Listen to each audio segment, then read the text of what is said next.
Look I at cut the it. lace a Like little. the flyaways everywhere. It's uneven. I'm dead. Welcome to MsMojo, and today we're counting down our picks for the most riveting, hilarious, and unforgettable moments from the first 5 seasons of Canada's Drag Race. We'll be excluding moments from the show's spin-offs, Canada vs. the World and Slaycation, as those deserve their own list.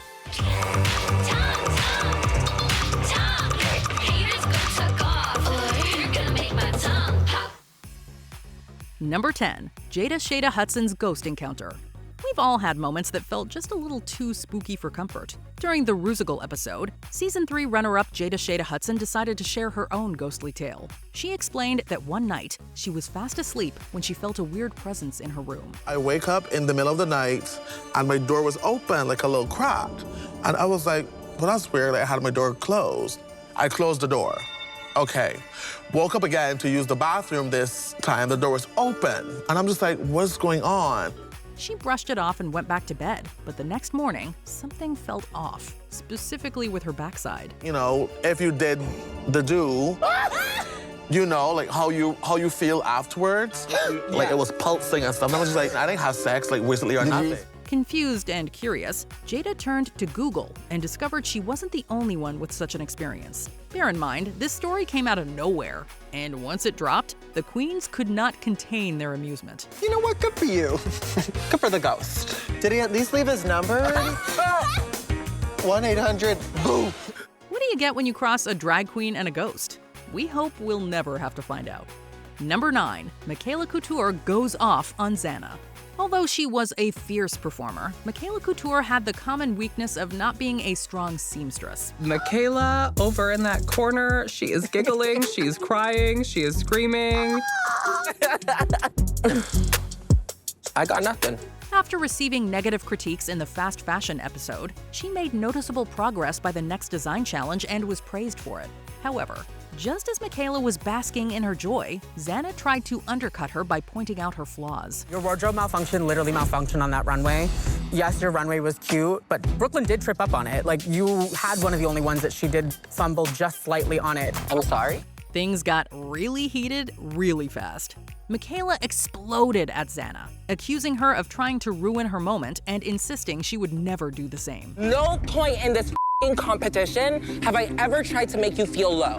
And every single time I'm feeling good about myself, you try to bring me down. At one point, she was screaming so loudly that even the judges deliberating on the main stage could hear her.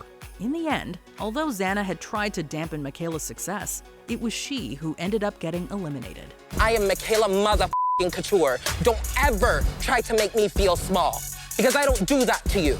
You are disgusting. And you've truly lost a friend, because I'm done with you. Done. Number 8. Eve 6000 has a trick up her sleeve.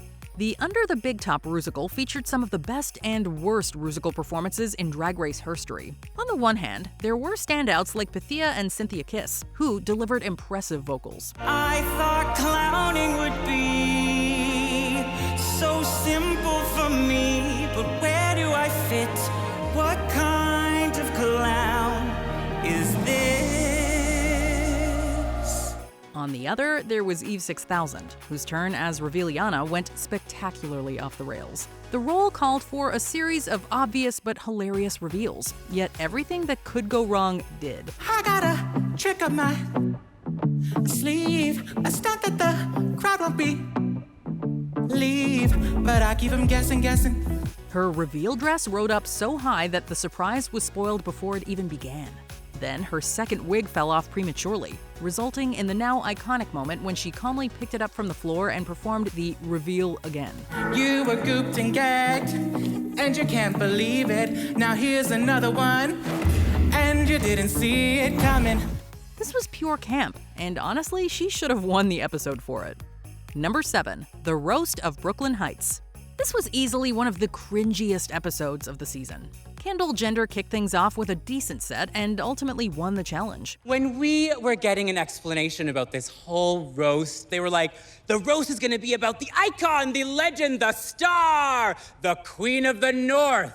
And I, like everyone, assumed that meant Priyanka. However, she was by no means the best of the night.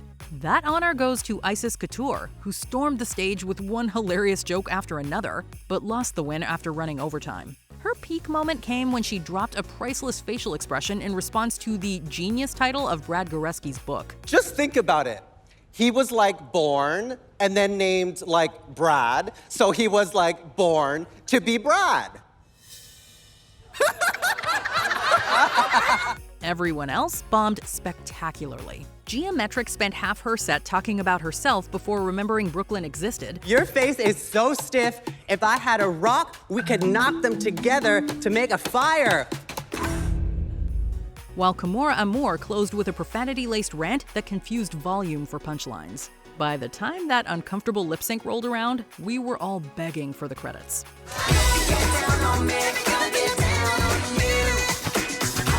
Is it done yet? Number 6, the controversial judging. Your face is beat, your chest is beat, but your arms and your hands are a different color. You didn't even touch them with your makeup, and that just drives me nuts because it completely takes me out of the illusion and the fantasy immediately. Harsh critiques are not new on Drag Race. Michelle Visage practically built her brand on them. But there's a certain tact that was missing on the first season of Canada's Drag Race, especially from Jeffrey Bowyer-Chapman. He came under intense criticism from fans for his critiques, which were seen as more mean-spirited than constructive. It began with his exchange with Jimbo, where he criticized the queen for not covering her entire body in white makeup. We are given a very limited amount of time to construct these looks, paint our faces, prepare. I hear you, girl. Everyone gets the same amount of time. Use it better, maybe. Then, just 2 episodes later, Bowyer-Chapman made some comments about Ilona Verley's runway presentation that were interpreted as body shaming. I think that your mug is painted so gorgeously. However, when I see that booty and a little turnaround, a little full coverage foundation may have helped you out. While his delivery was questionable, the response was far worse. He became the target of a wave of racist harassment. Ultimately, Bowyer-Chapman did not return as a judge the following season. Number 5, Melinda Verga versus the world. I 100% thought I was top 3. I was feeling my goats, and then I heard all of that. This season simply would not have been the same without Melinda Verga. Her fiery side truly emerged in the Out of the Closet episode, where she landed in the bottom 3 for failing to elevate her original garment enough. While the other bottom queens fought hard for the Golden Beaver, Melinda seemed to throw in the towel. This move didn't sit well with the other queens, and their responses led to Melinda losing it. I know the thought and effort that I put into this, and it's not worth what I just heard on that goddamn runway today. Although Kiki Ko ultimately saved her, Melinda had yet another emotional outburst in the following episode when Denim rehashed the issue of her feeling defeated. And she saved me, and And that's not what I said. decided not to decline, which I was ready to. I decided not to decline because this person here showed kindness. Kiki's decision ultimately proved worthwhile, as Melinda redeemed herself in the Snatch Game. For that, we join Melinda in reciprocating her act with gratitude. Number 4, the sabotage of Miss Fiercalicious. On the 3rd season of Canada's Drag Race, the theme might as well have been sabotage. In the Rouettes episode, Bombay and Miss Fiercalicious were paired for the challenge and requested Peanut Butter as their song. Let's talk about what we want as groups. We would like peanut butter. Okay, y'all would like peanut butter. Yeah. Does anyone else want peanut butter? Y'all Okay, want peanut butter as well. Yeah. However, as another group also wanted that song, Vivian Vanderpuss randomly assigned them the slower track that no one else wanted. This infuriated Fiercalicious, who immediately accused Vivian of sabotaging her on purpose. I wanted peanut butter or literally any upbeat song, and I got stuck with Let the Music Play. This feels like sabotage. Is she trying to bring me down just because I was in the top last week? From that moment, the idea of sabotage became Fiercalicious's obsession. She was convinced that every setback was part of a plot to keep her from the crown. I got a pen. If the saboteur wants to get out of my way, I'll go grab it. She is mad. In the end, the supposed saboteurs prevailed as Fiercalicious fell short of the top 2. Regardless, there is no denying she owned the season. Number 3, Not Sorry Aboot It. Hi, it's me, Priyanka. What's my name? Toronto voted me the best. Got this fame. Hi, Canada. Did you get my name? Not a copycat fish. Did you get my name? As the first English-language version of the show not hosted by RuPaul, fans were eager to see if Canada's Drag Race could stand on its own. Many agreed it hit its stride in the 3rd episode. The queens were split into 2 groups and tasked with writing and performing verses to Not Sorry Aboot It. Sorry, not sorry. Sorry, I'm not sorry. Sorry, you won't make me apologize. And I'm not sorry about it. Unlike other franchises, both groups stayed on stage throughout, duking it out like a rap battle. This was where many queens really established their drag personas. Priyanka constantly referencing her name and Lemon becoming the show's resident rapstress. Ain't no queen rap it back like I do. When I step in the room, girls quake. Scarlet Starsy, always safe. Rita's old and Alona be fake. And that last girl, what's her name? We also got iconic moments from queens like Kiara and Boa. Kiki wanna kai, but none of these queens are my type. I'm sexy, so they wanna bite. They could try me, but I will decline. But while their verses were fire, the choreography was a hot mess. Still, we wouldn't have it any other way. Number 2, The Makeover.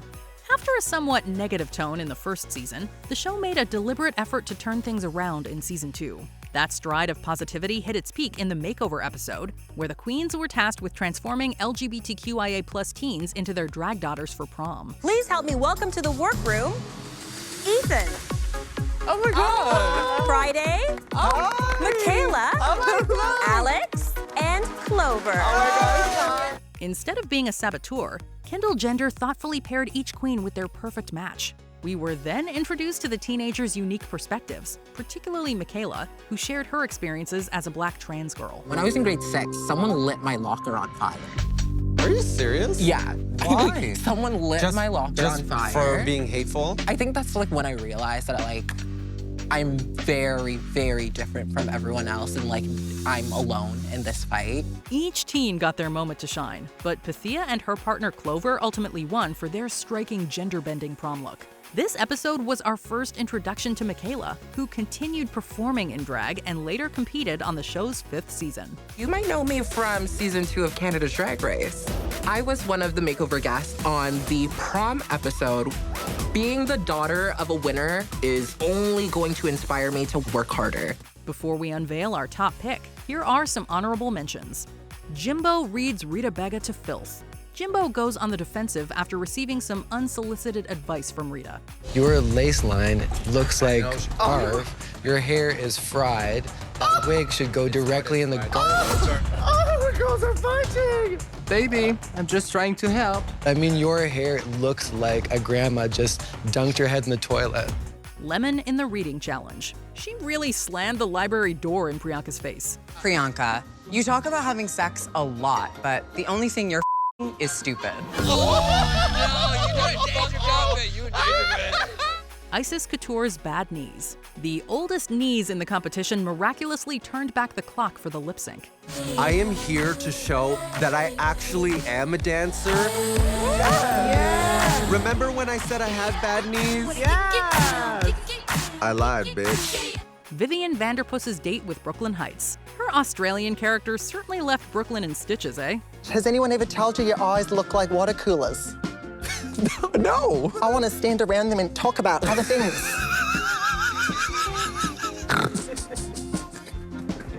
Very beautiful. Thank you. Gorgeous. Lip sync slay-offs. A slight format change made this lip sync extravaganza one of the most entertaining yet.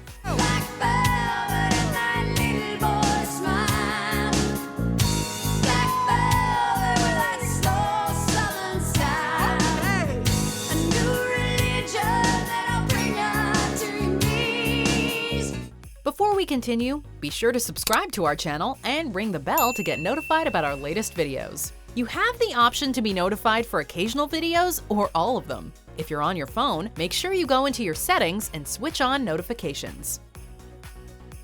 Number 1, Snatch Game. I'm wondering what the hell I did in my last life to end up in the bottom of the wastebasket with these hairballs. Oh, and I also brought Edgar. I don't go anywhere without Edgar's ashes. The first season of Canada's Drag Race set the bar extremely high for Snatch Game, and we doubt it will ever be topped. After consistently doing well, Jimbo finally snatched a win with her unhinged impression of comedy icon Joan Rivers. But that was no easy victory.